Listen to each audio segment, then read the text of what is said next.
ঠিক আছে, আমরা তাহলে শুরু করছি। আর্টিফিশিয়াল ইন্টেলিজেন্সের প্রভাব বিষয়ক অনলাইন সেমিনারে আপনাদের সবাইকে স্বাগতম। অল্পশিখি.com-এর অনলাইন প্ল্যাটফর্মে সবাইকে শুভ সকাল। যদিও শুক্রবার, তারপরে সবার ব্যস্ততা রেখে জয়েন করছেন দেখে সবার প্রতি কৃতজ্ঞতা এবং ধন্যবাদ জানাচ্ছি। তো মূলত আমরা শুধু গ্রাফিক ডিজাইনের প্রভাবটা আজকে দেখব, বিষয়টা এরকম না, বা এটা নিয়ে আলোচনা করবো, বিষয়টা এরকম না।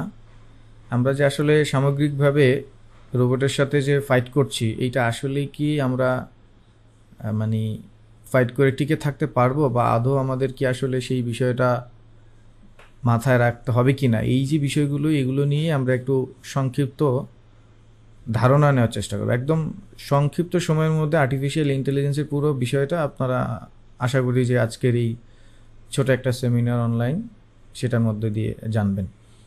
সো আমি জাহাঙ্গীর আলম জেসন, ইনস্ট্রাক্টর বা ট্রেইনার হিসাবে এই প্রতিষ্ঠানে কাজ করছি।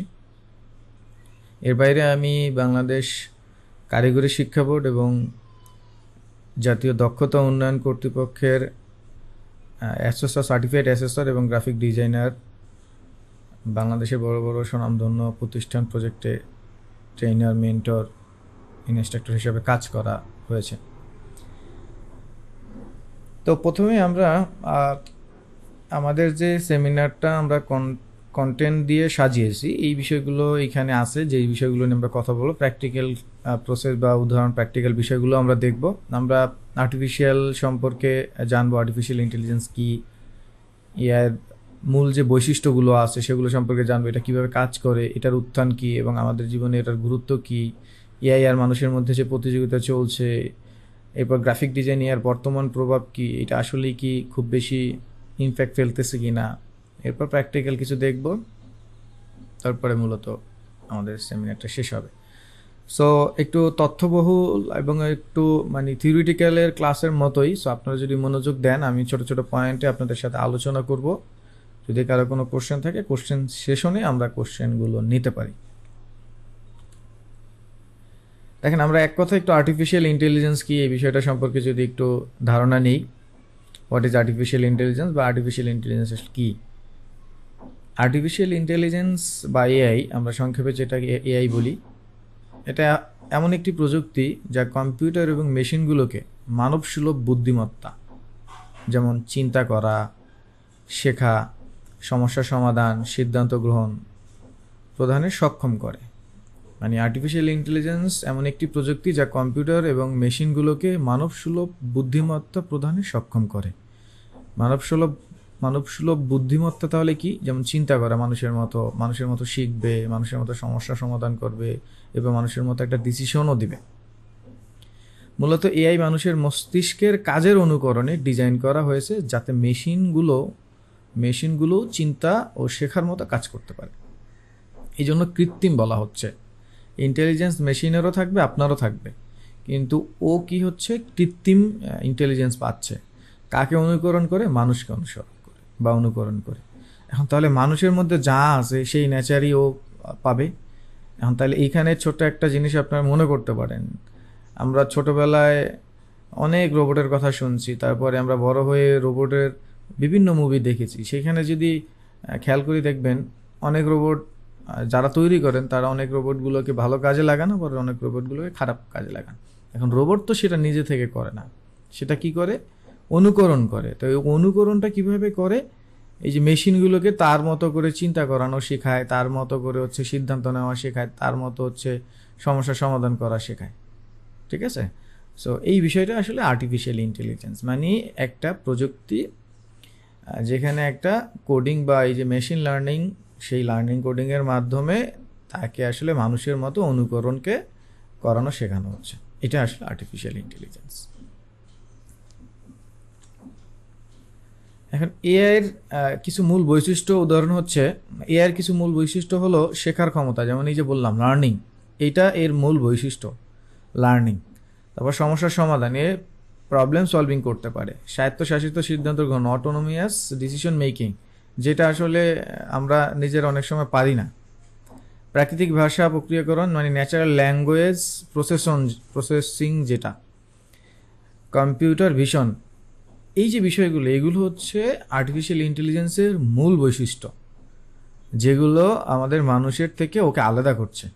আমরা কন্টিনিউয়াসলি, কিন্তু অনেকেই কন্টিনিউয়াসলি শিখি না, শিখতে চাই না। ওই 1 বছর ধরেন, এরকম আপনি সেই 15 বছর আগে ডক্টরের ডিগ্রি মানে ডাক্তার হয়ে আসেন, কিন্তু এরপরে টুকটাক আপনি হয়তো অনেকে প্র্যাকটিস করেন, অনেকে ইঞ্জিনিয়ার হয়ে আসেন, টুকটাক প্র্যাকটিস করেন, ঠিক আছে, কিন্তু তার যে ওই সময়ের যে জ্ঞানটা, সেই জ্ঞানটা এখন যে আপডেট হয়ে, এখন যে চেঞ্জে অনেক দূর চলে আসছে, এই বিষয়টা কিন্তু আসলে আমরা মানে জানি না, বা এই বিষয়টা আমরা কিন্তু বোঝার চেষ্টা করি না, বা এটা মাথায় আনি না। তো সেই ক্ষেত্রে কিন্তু আমাদের এইটা ছোটো মোটো বলতে পারেন যে একটা ধাক্কা হয়।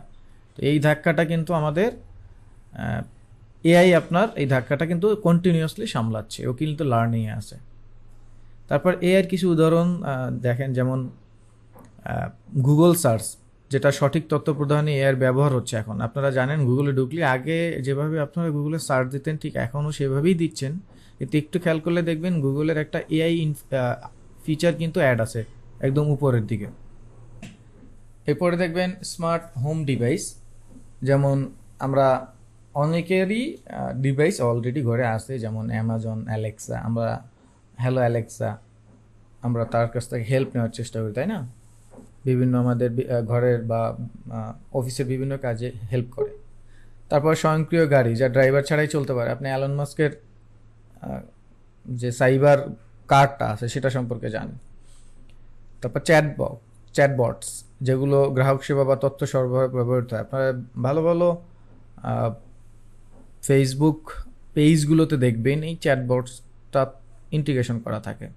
তারপর বাংলাদেশের ইবিএল দিয়া নামে একটা পেজ ছিল, সেখানে অটোমেটেড ও চ্যাট করতো মানুষের সাথে। তো এগুলো হচ্ছে একটা উদাহরণ এই এআই।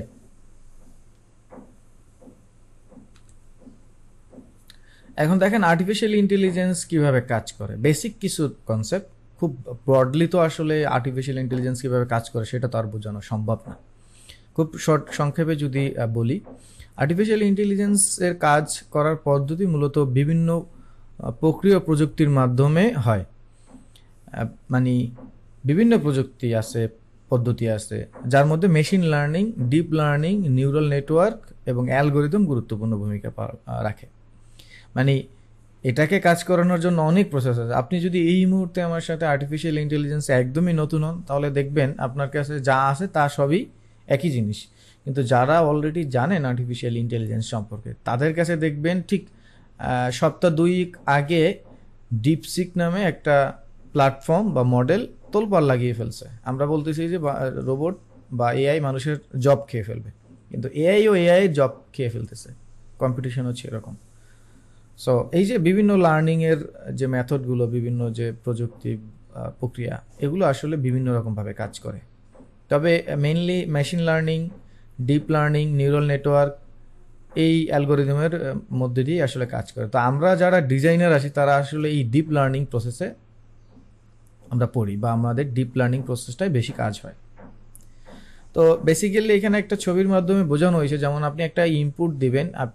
আমরা রিয়েল প্রজেক্ট বা রিয়েল লাইফে যেটা করি, আমরা কিছু একটা লিখি বা কিছু একটা করার চেষ্টা করি, তো ওইটা করে প্রসেসিং হয়। যেমন আপনি যদি কোনো মেশিনের কথা চিন্তা করেন, অটোমেটেড মেশিন, আপনি দিবেন, ওইটাও কী করবে, প্রসেস হবে, তারপর ওইটা একটা সুন্দরভাবে আসবে। বিষয়টা এরকমই হয়, তাই না? তো এইখানেও ওইরকমই কাইন্ড অফ আপনি ইনপুট করবেন এআই মডেলে, এরপর হচ্ছে ওই প্যাটার্নটা কী করবে, লার্ন করবে। এখন এই লার্নিং প্যাটার্নটা ও হইতে পারে মেশিন লার্নিংয়ে, ডিপ লার্নিংয়ে, নিউরাল নেটওয়ার্কে, মানে যে কোনোভাবে ও হচ্ছে এটাকে চেষ্টা করবে, ওই প্যাটার্নটাকে চেনার চেষ্টা করবে, বোঝার চেষ্টা করবে যে আসলে এটা কী। যেমন আপনি যদি বলে দেন যে কলা, লিচু, আম, 3টা ফলের নাম দিয়ে একটা দেশের নাম বানিয়ে দাও, বা একটা দেশের নাম খুঁজে দাও, যে এই 3টা ফল, হোয়াটএভার 3টা ফল বা 3টা শব্দ দিয়ে একটা দেশের নাম খুঁজে দাও আমাকে। এখন আপনাকে দিলে আপনি কিন্তু এটা যতটুকু সময় নেবেন তার চাইতে কয়েক হাজার কম সময়ে ও কিন্তু কয়েক হাজার প্যাটার্ন এটাকে তৈরি করবে, করে এটাকে কি করবে, ছোট ছোট করে আপনাকে একটা রেজাল্ট দিয়ে দেবে কয়েক সেকেন্ডের মধ্যে। তো ওইটাই আসলে প্রথমে ও করে কি লার্নিং নেয়, মানে প্যাটার্নটা চেনার চেষ্টা করে, সেটা যে কোনো প্রসেসে বা প্রযুক্তির মাধ্যমে। এরপর ওর একটা ডিসিশনে আসে, যেমন পাজেল আমরা যখন এলোমেলো করে সাজাই তারপরে আমাদের পাজেলটা একদম সোজা আসে, তাই না? তো সেখানে ওর একটা ডিসিশনে আসে।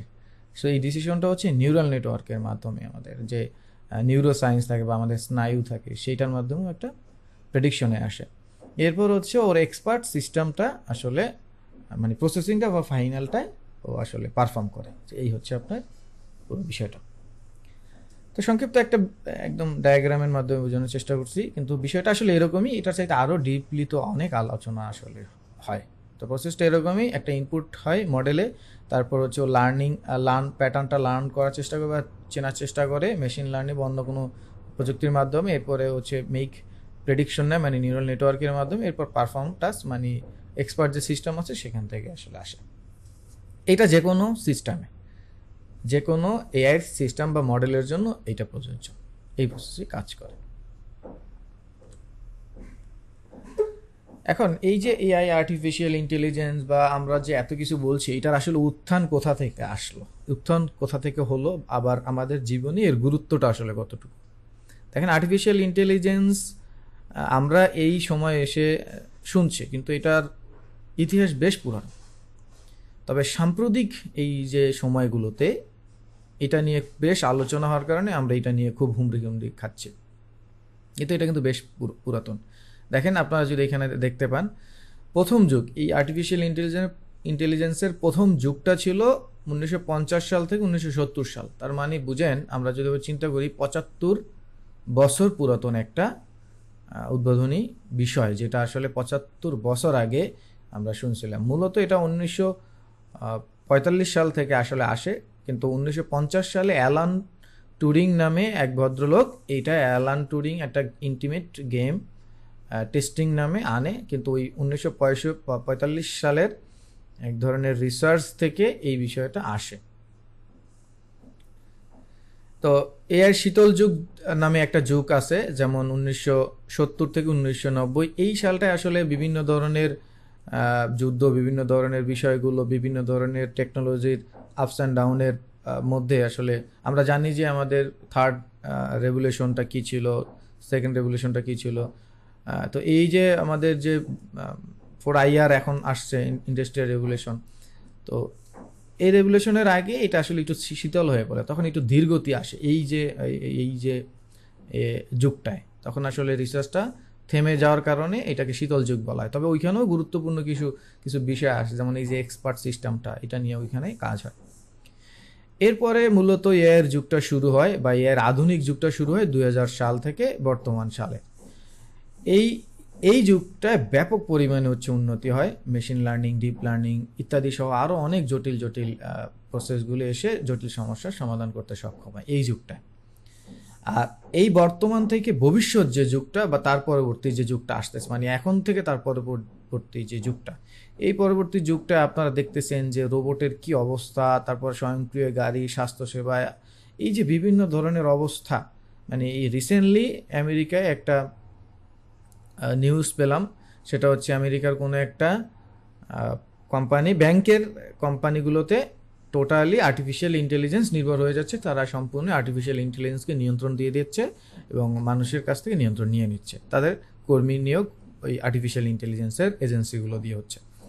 তো এই যে বিষয়গুলো অলরেডি সব যে প্ল্যাটফর্মগুলো ক্লাউড বেস হয়ে যাচ্ছে, এই বিষয়টা কিন্তু এখন বর্তমান যুগে ভাবার বিষয়। তো এটা ছিল উত্থান। এবার যদি আমাদের জীবনে এটার গুরুত্বপূর্ণ কিছু বিষয় দেখি, যেমন প্রতিনিয়ত কিন্তু এটা প্রতিনিয়ত জীবনযাত্রায় গভীরভাবে প্রভাব ফেলছে। আপনি যদি একদম ডিপলি চিন্তা করেন, তাহলে প্রতিনিয়ত এটার পর্যাপ্ত পরিমাণ প্রভাব আমরা দেখতে পাচ্ছি।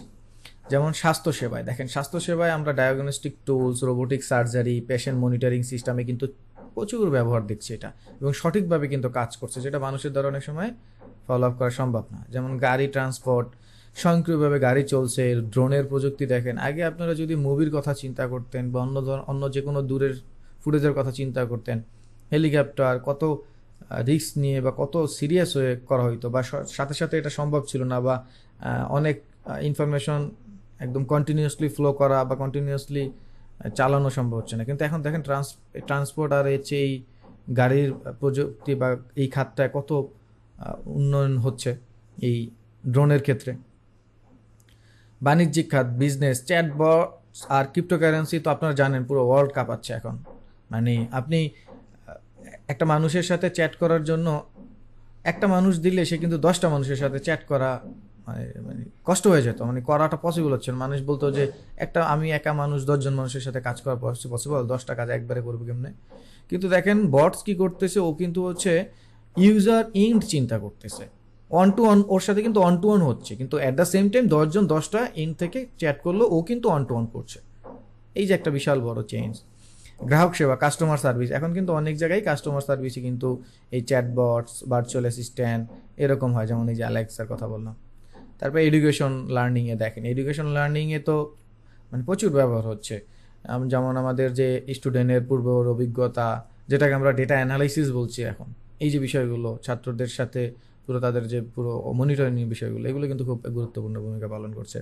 গবেষণা উন্নয়নে দেখেন বিভিন্ন বিজ্ঞানী গবেষককে কিন্তু অত্যন্ত দ্রুত, মানে আমরা যে এই যে করোনা প্যান্ডামিক থেকে বের হলাম, এই যে অল্প সময়ের মধ্যে এত দ্রুত মানুষের ডেটা বিশ্লেষণ করা, এটার সিমুলেশন মডেলিং করা, এইটা কিন্তু এআইয়ের মাধ্যমে সম্ভব হয়েছে। সামাজিক পরিবর্তন ও মানবাধিকার সেক্টরটায় যদি চিন্তা করেন, গণনা, পর্যবেক্ষণ, অপরাধমূলক যে কাজগুলোতে আছে এইগুলোতে কিন্তু দারুণ ভূমিকা পালন করছে। যেমন আমরা সাইবার সিকিউরিটিতে এটা কাজ করতে দেখছি, আমরা হচ্ছে বাহিরে এই যে সিসিটিভিতে দেখছি, তারপরে আরও অনেক ধরনের যে সিকিউরিটি আছে, তারপরে মানুষকে সহায়তা করা, মানুষের নৈতিক অধিকার নিয়ে, মানব অধিকার নিয়ে যে কাজ করে, এই বিষয়গুলো আমরা কিন্তু আমাদের রিয়েল লাইফে দেখতে পাচ্ছি, তাই না? তো এই যে বিষয়গুলো, এগুলো কিন্তু দারুণভাবে আমাদের প্রভাব ফেলছে এই বিষয়টা। এখন দেখেন এআই ও মানুষের মধ্যে আসলে প্রতিযোগিতা কোথায় হচ্ছে, খুব সংক্ষিপ্ত আকারে যদি আমি জানি, তো যদি এআই ও মানুষের মধ্যে প্রতিযোগিতা হয় বা এটা রয়েছে, এটা হয় না, এটা আছে, তবে এদের ভবিষ্যতে এদের সহযোগিতা হবে সবচেয়ে গুরুত্বপূর্ণ। মানে আমাদের জন্য এদের সহযোগিতা লাগবে। কাজের গতি বাড়বে, অবশ্যই এর মাধ্যমে কাজের গতি বাড়বে, সৃষ্টিশীল মানে ক্রিয়েটিভ কাজের আমাদের নতুন সুযোগ সৃষ্টি হবে। আমরা যে বড় বড় সমাধান আনতে চাচ্ছি অল্প সময়ের মধ্যে, ধরেন এই মুহূর্তে হঠাৎ করে আমাদের একটা প্যান্ডামিক হয়ে গেল, এই প্যান্ডামিকের পুরো বিষয়টা নিয়ে রিসার্চ করা, আমরা বলি না যে সময় লাগবে, একটু সময় দেন, তো এই সময়টা কিন্তু এআইয়ের মাধ্যমে সলভ করা যায়, ঠিক আছে? কিন্তু তার মধ্যেও মানে মানুষের মধ্যে যে জিনিসগুলো আছে, যেগুলো বট বা এআই মডেল বা রোবটের মধ্যে নাই, মানুষের মধ্যে সংবেদনশীলতা, নৈতিকতা, আবেগ এবং সৃজনশীলতা, এগুলো মানুষের মধ্যে বেশি কাজ করে, রোবটের মধ্যে নাই। এটা আসলে একটা রোবটকে আপনি যতই আবেগ দেওয়ার চেষ্টা করেন, সে নির্দিষ্ট একটা জায়গার আবেগ হয়তো বা আপনাকে দিতে পারবে, কিন্তু ওই যে বাস্তবসম্মত আবেগ, ওইটা পসিবল না। তো কিছু উদাহরণ যদি আমরা দেখার চেষ্টা করি, যেমন স্বাস্থ্যসেবা, এআই ডাক্তারদের সহায়তা করতে পারে। যেমন আপনি যদি চিন্তা করেন, একটা রোগীকে শুধুমাত্র ট্রিটমেন্ট দেওয়া, তার ওষুধপত্র লিখে দেওয়া, এটাই কিন্তু একমাত্র কাজ না। এই কাজটা কিন্তু আপনাকে নির্ভুলভাবে এআই করে দিতে পারে, কিন্তু তাকে তার কাছে বসে বা তার যে অনুভূতির জায়গাটা, এই জায়গাটা কিন্তু একমাত্র আপনাকে মানুষই দিতে পারবে। এখানে কিন্তু আপনার রোবট কেউ কোনো কিছু করতে পারবে না। আপনি ধরেন একজন মানুষ যখন আরেকজন মানুষের হাত ধরবে, সেই হাত ধরাটাই যে তার অনুভূতি কাজ করে, সেটা যে মানে পৃথিবীর কোনো কিছু দিয়ে রিপ্লেস হবে না, সেটা আসলে ওই সিচুয়েশনে যার হাত ধরা হয় সেই আসলে বুঝে। এই মুমূর্ষু অবস্থায় অথবা অসুস্থ থাকা অবস্থা আপনারা এখনও ফিল করেন, রোগবেলায় হলে যে মায়ের যে শুশ্রূষা, তারপর হচ্ছে বাবার যেই ভালোবাসা, বাবার যে কেয়ারগুলো, এগুলো কিন্তু আসলে অন্য কাউকে দিয়ে রিপ্লেস করা যাবে না। তো এই যে এই জায়গাটা কিন্তু রিপ্লেস করতে পারবেন এআই। শিক্ষার বিষয়টা, এআই এখন অনেক দেশে এআই একজন টিচারের সহকারী হিসাবে কাজ করলেও কিন্তু এই যে শিক্ষকদের সাথে কানেক্টেড হওয়া ছাত্রদের একটা বিষয়, এই বিষয়টা কিন্তু এআই দ্বারা ঠিক ওইভাবে সম্ভব না। তো মানুষের মধ্যে এআইয়ের মধ্যে প্রতিযোগিতা থাকলেও এইখানে কিন্তু আমরা এআইকে আপনার আমাদের যে সংবেদনশীলতা, আমাদের যে নৈতিকতা, আমাদের যে আবেগ, আমাদের সৃজনশীলতা, এইগুলোকে যদি আমরা, বা আমাদের যে সীমাবদ্ধতা, এইগুলোকে যদি আমরা এক করে এর সাথে কাজ করতে পারি, তাহলে এর মধ্যে আমাদের মধ্যে কিন্তু ঠিক আমরা যেটাকে রাইভাল বলতেছি বা হচ্ছে ফাইটিংয়ের জায়গাটা বলতেছি, সেটা না হয়ে কিন্তু আমরা এটাকে মিউচুয়াল আন্ডারস্ট্যান্ডিং বা মিউচুয়াল কোঅপারেশন বা যাই বলেন, এই যে বিষয়গুলো, এগুলো কিন্তু আমরা নিজেদের মধ্যে সেট আপ করে নিজেকে, দেশকে, জাতিকে বা হচ্ছে পুরো ওয়ার্ল্ডকে আমরা করতে পারি, মানে এগিয়ে নিতে পারি। এই বিষয়টা খুবই ইম্পর্টেন্ট।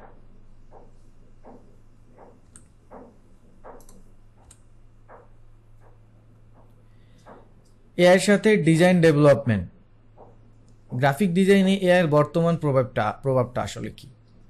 তো এখন আমরা আমাদের গ্রাফিক ডিজাইন এবং আমাদের ডিজাইন ইন্ডাস্ট্রিতে চলে আসছি, যে আসলে আমরা তো রিয়েল লাইফে দেখলাম বা বিষয়গুলো দেখলাম যে কোথায় কীভাবে, মানে সার্বিকভাবে তো এআই একটা ইম্প্যাক্ট ফেলতেছে। তো এখন বিষয়টা হচ্ছে আমাদের ডিজাইনে, গ্রাফিক ডিজাইনে বলেন, আমাদের মোশন গ্রাফিক, ভিডিও এডিটিং, এইখানে কোথায় কি এটা প্রভাব ফেলছে। যেমন দেখেন, অটো ডিজাইন টুলস নামে কিছু বিষয় আছে, যেমন এআই ডিজাইন ডেভেলপমেন্ট, মানে ডিজাইন ডেভেলপমেন্টে এআইয়ের ভূমিকাটা এইটা।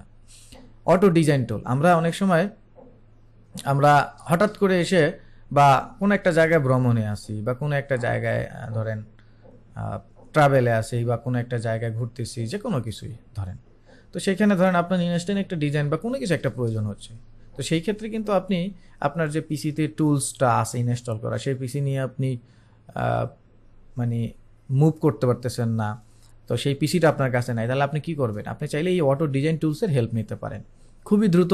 আপনি চাইলে ওখানে মানে টেমপ্লেট আছে, অথবা ওখানে আপনি প্রম্পট দিতে পারেন। এআইকে কন্ট্রোল করার জন্য প্রম্পট ইঞ্জিনিয়ারিং নামে একটা বিষয় আছে, সেটা অন্য জিনিস, মানে ওকে আসলে কন্ট্রোল করার জন্য, ওকে নির্দেশনা দেওয়ার জন্য যেই জিনিসটা করে সেটাকে প্রম্পট বলে। তো এই যে বিষয়গুলো, এইগুলো দিয়ে আপনি অটো ডিজাইন করে ফেলতে পারেন।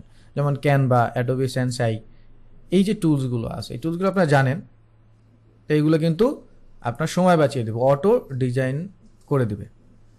তারপর ক্রিয়েটিভ সাইজিং ও কালার থিম, আমরা কিন্তু যারা ডিজাইন করি তারা জানি কিন্তু ক্রিয়েটিভিটি, কালার কারেকশন, এই জিনিসগুলো কিন্তু মারাত্মক একটা বিষয়।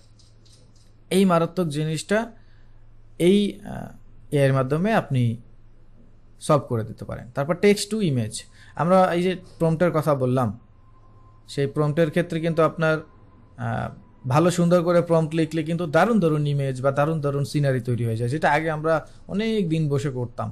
ধরেন একটা মনের কল্পনার ক্যানভাসে আমরা চাচ্ছি যে আমাদের মনের যে কল্পনা সেটাকে হচ্ছে ফুটিয়ে তুলতে, কিন্তু পারছি না। কিন্তু আমি বুঝি, আমি জানি যে এটা এরকম চাচ্ছিলাম, যে আকাশে একটা এমন থাকবে, একটা চাঁদ, এই পাশে একটা এরকম সমুদ্রের কিছু, এরকম একটা চিন্তা ভাবনা আমাদের থাকে। তো সেটা যদি আমরা টেক্সট আকারে লিখি, তাহলে কিন্তু সেটা দিয়ে আমার সেই যে ডিজাইন বা ইমেজটা চলে আসতেছে। যেমন ডালি, আপনারা জানেন এটা ফ্রি, এখানে বিষয়গুলো ফ্রি, আরও অনেক সাইট আছে ফ্রিগুলো বললাম, একটা উদাহরণ। তো এটা ডিজাইন ডেভেলপমেন্টের বিষয়টা।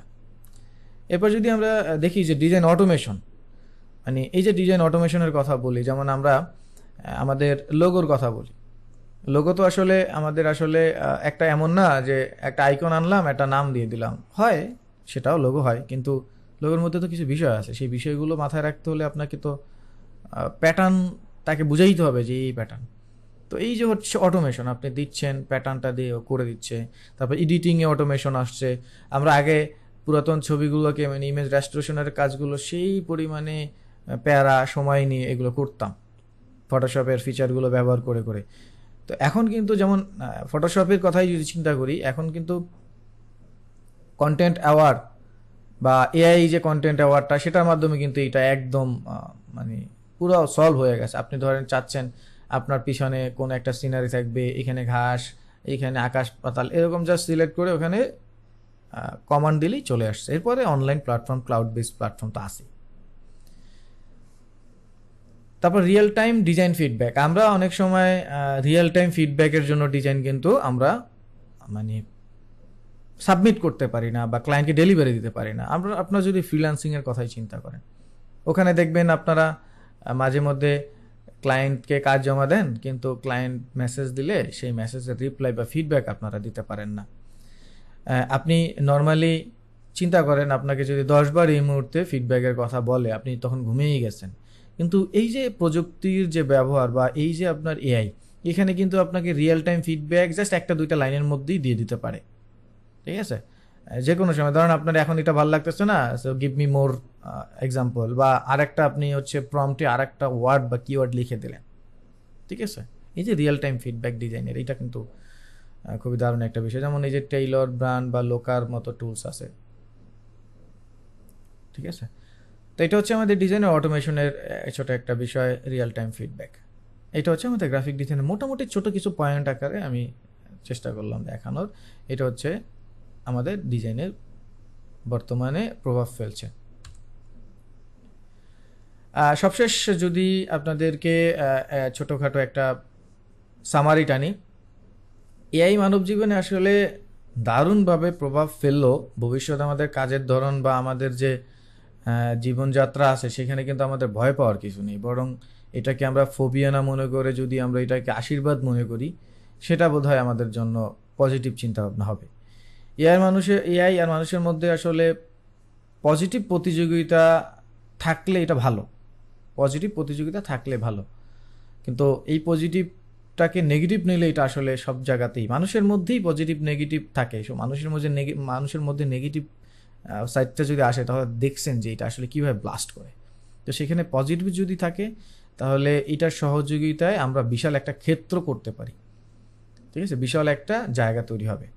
মানুষের মধ্যে যে স্বতন্ত্র বুদ্ধিমত্তা আছে, এই যে সৃজনশীলতা, মানুষের মধ্যে যে বিষয়গুলো আছে, মানুষের আবেগ, মানুষের বিবেক, মানুষের সংবেদনশীলতা, মানুষের সীমাবদ্ধতা, সব কিছু মিলিয়ে যদি আমরা এআই প্রযুক্তির সঠিক প্রয়োগটা আমাদের জীবনে প্রত্যেকটা সেক্টরে, প্রত্যেকটা ক্ষেত্রে যদি আমরা করতে পারি, তাহলে আমূল বা বিপুল একটা পরিবর্তন অলরেডি এসে গেছে এবং ভবিষ্যতে এটা আরও আসবে। তো এআই বা মানুষের সম্মিলিত একটা প্রচেষ্টা, আমরা নিজেদের মধ্যে যদি সেই টেকনোলজিটার সম্পর্কে জানা শোনার ব্যাপারটা বাড়িয়ে দেই, ব্যবহারটা বাড়িয়ে দিই, তাহলে এআই আসলে মানুষের সহযোগিতা পেয়ে আমাদের জীবনযাত্রার মান বা আমাদের বিশ্বকে অন্য একটা জায়গাতে আমাদেরকে নিয়ে যাবে, যেটা আসলে খুবই সহজলভ্য হবে, যেখানে মানুষের সময় আসলে মানে কনভার্ট হয়ে যাবে আসলে আমাদের যে অথেন্টিক ভ্যালিড অথবা যে রিয়েল টাইমের আউটপুট আছে সেইখানে। যে আমার 5 মিনিট লাগবে, ওকে 5 মিনিটের মধ্যে এই কাজটা করে দেবো, তাহলে যে এই যে 5 মিনিটের মধ্যেই আমরা সেই কাজটা করে দিচ্ছি, বাকি সময় অনেক সময়টা আমাদের কিন্তু অন্য কাজে ব্যবহার করা বা আমাদের অন্য যে বিষয়গুলো আছে সেগুলোতে হেল্প হবে বা আরও বিষয় থাকবে। তো এইটা হচ্ছে আমাদের বলতে পারেন কনক্লুশন। খুব ছোটোখাটো একটা বিষয় আপনাদের সাথে খুব সংক্ষিপ্ত আকারে শেয়ার করার চেষ্টা করছি। সো এই ছোট একটা বিষয় যতটুকু আপনারা জেনেছেন বা শুনেছেন, সেখানে যদি নতুনত্ব কিছু আসে, তো অবশ্যই আমাদের এই সেমিনারটার থিওরিটিক্যাল বিষয়টা আপনাদের উদ্দেশ্যে দেওয়া বা প্রচার করাটাই বা আয়োজন করাটাই সাকসেস। ধন্যবাদ সবাইকে এতক্ষণ আমাকে শোনার জন্য বা আমাদের সাথে থাকার জন্য। এখন যদি কোনো প্রশ্ন থাকে, সো প্রশ্ন আমি নিতে পারি, আর নাহলে আমরা একটু ওই ক্লাউড বেসড সফটওয়্যার বা আমরা হচ্ছে প্র্যাকটিক্যাল যে বিষয়গুলো আছে সেখানে নিয়ে আমরা একটু আপনাদের সাথে আলোচনা বা দেখা ব্যবস্থা করছি। সো কারো যদি কোনো প্রশ্ন থাকে, প্রশ্ন করতে পারেন নির্দ্বিধায়। গুগলে এসে আমরা যদি প্রথমে সার্চ করি চ্যাট জিপিটি, আমরা তো জানি চ্যাট জিপিটির ব্যবহার। তারপর আমি যাচ্ছি জনপ্রিয় একটা ওপেন এআই কোম্পানির একটা এআই মডেল, জনপ্রিয় একটা মডেল। সো এই মডেল মানে আমাদের আসলে রিসার্চ বা গবেষণা বা আমাদের যে থিঙ্কিংয়ের পাওয়ারটা এটা বাড়িয়ে দিছে। তো দেখেন, আমি যদি সংক্ষিপ্ত একটা বিষয় আপনাদেরকে জাস্ট দেখাই, অত ডিটেলস তো সম্ভব হবে না, জাস্ট একটা দেখাই। আমরা অনেকেই ইউআই ইউএক্স নামে একটা বিষয় শুনছি বা জানি।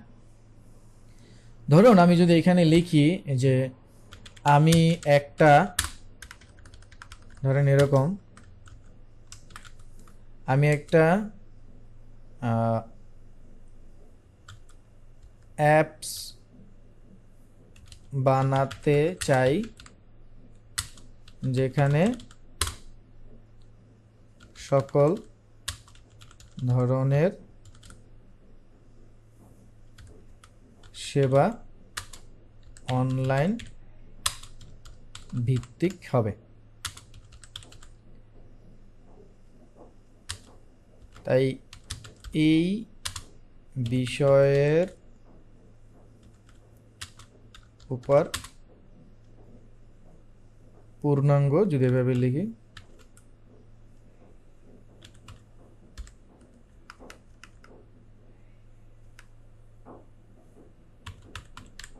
পূর্ণাঙ্গ লিখলাম। এর উপর আমি একটা অ্যাপস বানাতে চাচ্ছি যেখানে সকল ধরনের সেবা অনলাইন ভিত্তিক হবে, তাই এই বিষয়ের উপর পূর্ণাঙ্গ একটি ইউআই ইউএক্স কেস স্টাডি করে দাও। দেখেন আমি, আচ্ছা পূর্ণাঙ্গ বানানটা নিয়ে আসি যেহেতু সময়ের, দেখেন আমি এটাকে আরো সুন্দর করে লিখতে পারতাম, তারপর যা লিখলাম দেখেন সেটাই আসলে কি করে দেয়। একটা ইউএক্স এর পুরো কেস স্টাডি মানে অনেক দিনের ব্যাপার, অনেক বড় একটা প্রসেস, অনেক টিম নিয়ে কাজ হয়। কিন্তু আমি কি করছি, এটা দুইটা লাইন বা একটা লাইনে আমি এটা লিখে দিলাম। সো লেটস সি কি রেজাল্ট। এরকম আরো অনেক ওয়েবসাইট, আরো অনেক সাইট আছে, যেই সাইটগুলোতে আমরা এখন যাচ্ছি না।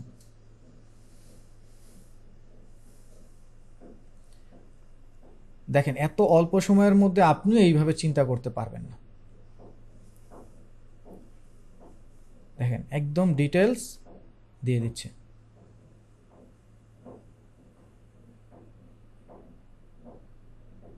দেখেন কত সহজ হয়ে গেছে বিষয়টা, দেখেন কত সহজ হয়ে গেছে। সো এগুলো পড়া বা এগুলো করার তো সময় অল্প সময়ের মধ্যে হবে না। তো তারপরেও দেখাচ্ছি। দেখেন প্রকল্পের উদ্দেশ্য, টাকার উপকারিতা ব্যবহারের সমস্যা মানে আমাদের প্রবলেম স্টেটমেন্ট যেটাকে বলা হয়, তারপরে ইউজার টার্গেট, তারপরে ইউআইএক্স এর গাইডলাইন থাকে প্রাথমিকভাবে কি থাকবে, এখানে ডিজাইনের বিষয়গুলো দিয়ে দিছে, ইউজার ইন্টারাকশনগুলো কিভাবে হবে, ফিচারের প্রপোজাল দিয়ে দিছে, তারপরে ইউজার ফ্লো দিয়ে দিছে, প্রোটোটাইপ কিভাবে করব, ফিডব্যাক এবং আপডেটগুলো দিয়ে দিছে। দেখেন দারুণ একটা কিন্তু স্টাডি দিয়ে দিছে। এখন যদি আমি লিখি যে আরও আমাকে দাও, আরও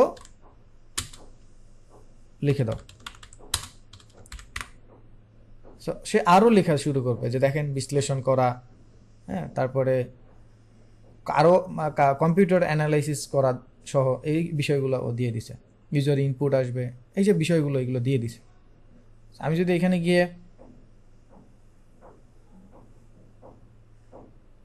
গিয়ে ধরেন যে কোনো কিছুই আমি যদি লিখি যে আমাকে একটা লোগো বা অমুক করে দাও, বা আমি একটা ব্লগ লিখতে চাচ্ছি, বা আমি একটা স্ক্রিপ্ট লিখতে চাচ্ছি, আমাকে কিভাবে হেল্প করবে বা আমি কিভাবে কি করব সব কিন্তু ও করে দেবে।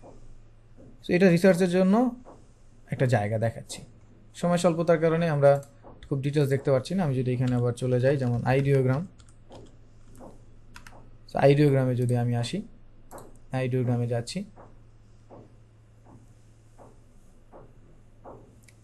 সো এটা একটা এআই ভিত্তিক একটা মডেল। তো এখানে গিয়ে যদি আমি লিখি যে আই create a মিনিমাল বা মডার্ন, যদি লিখি মডার্ন লোগো নেম ধরেন today's AI, suppose create a modern logo name today's AI where technology will reflect and avoid too much realistic. So এটা আমি একটা প্রম্পট দিলাম, আর এখানে কিছু করলাম না, যেহেতু আমি এখানে রিয়েলিস্টিক অ্যাভয়েড করছি। তো এখানে আবার রিয়েলিস্টিক বা এখানে এই জিনিসগুলো আমি কিছু করলাম না। কালার প্যালেট ওর মতো ম্যাচ করে নেবে, বা আমি কালার বলতে পারতাম, তারপরেও আমরা জেনারেট করে দিচ্ছি। সো জেনারেট হচ্ছে। সো এটা জেনারেট হতে থাকুক, এই ফাঁকে আমরা চলে যাই ফ্রিপিকে। সো আসি freepik.com-এ। সো freepik.com এগুলো যা বলছে এগুলো সবই ফ্রি, অসংখ্য ফ্রি আছে। আর টাকা দিয়ে চাইলে তো আসলে টাকার তো কাজে শেষ নেই, টাকার তো অভাব নাই, আর সাইডের অভাব নেই। তো এখানে টিএটে যদি যাই, টিএটে গেলেই এখানে আমি কোনো একটা কিছু লিখতে পারি, আবার এটাকে রিমিক্স করা যায় আমরা আসলে কী চাচ্ছি। সো আমি যদি এখানে লিখি যে create a photo where a chicken